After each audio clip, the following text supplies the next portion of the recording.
known that there may very well be concerns regarding polling place availability, poll worker, health concerns, and so we've been looking at contingencies for some time.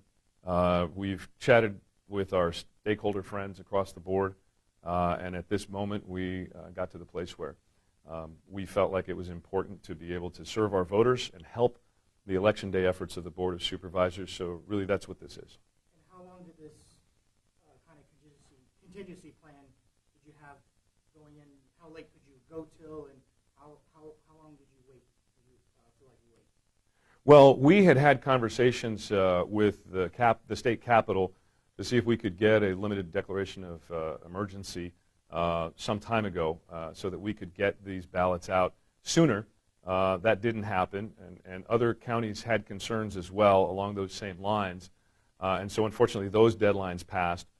We got to the point where we became concerned in the last day or two with polling stations closing, school districts shutting down, and many of our poll workers have concerns as well. And so in order to make sure we have a successful election, we decided to help the Board of Supervisors and send all of our non-PVL voters a ballot, and they can use it if they want, but all of those polling places will still be open on Election Day.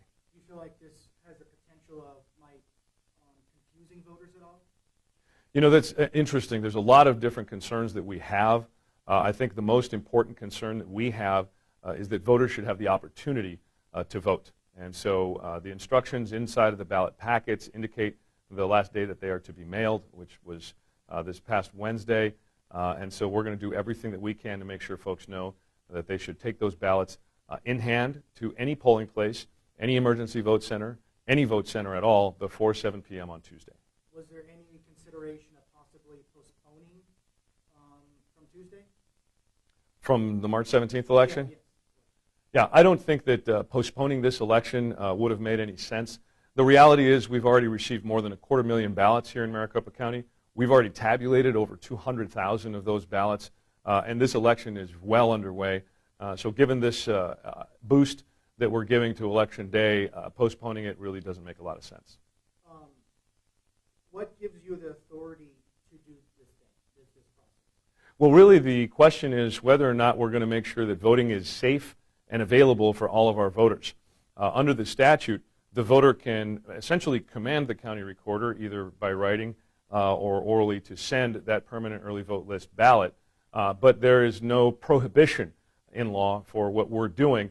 We're just really trying to help the process in these unprecedented, really emergency times, so that folks can have that ballot and just get in, drop it off. They don't have to spend a lot of time checking in, utilizing the same equipment that other people have used, and so forth. So there's a lot of health and safety concerns that do not exist in normal circumstances. Has the elections director and county board signed off?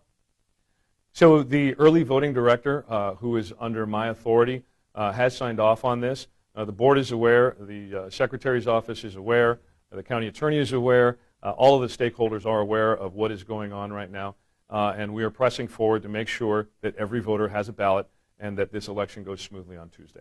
Was this kind of the consensus among everybody that this was the most reasonable and yet safest thing to do?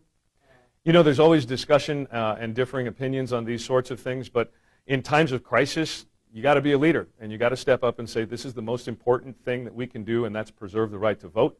And so postponing it, changing it, and dithering about details is less important than actually enfranchising voters and making sure that we preserve their constitutional rights.